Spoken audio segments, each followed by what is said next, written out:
Monsieur le Président, Monsieur le Ministre, mes chers collègues, c'est un amendement qui est dans la droite ligne des discussions qui viennent de traverser d'ailleurs les bancs de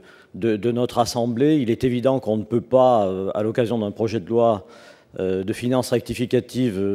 aussi important que celui-ci et touchant directement Dexia, on ne peut pas évacuer la question des emprunts toxiques aux collectivités territoriales. Je voudrais simplement rappeler ici que depuis plusieurs années,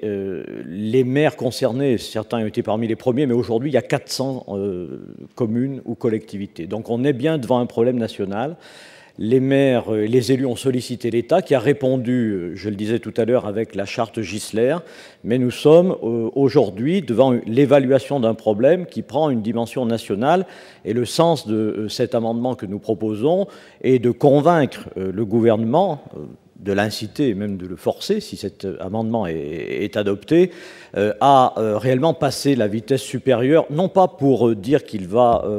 répondre à toutes les demandes financières, mais pour prendre à bras-le-corps le problème, créer les conditions de son étude, de son examen approfondi, et essayer de sortir par le haut de cette affaire. Personne n'a intérêt à ce que les défauts de paiement se multiplient dans nos collectivités territoriales ou à ce que les investissements diminuent faute de visibilité financière. Et quel que soit le débat moral qu'on peut avoir sur les responsabilités des uns ou des autres, il s'agit maintenant, nous le pensons, d'avancer dans le traitement positif, dans une sortie par le haut de ce problème des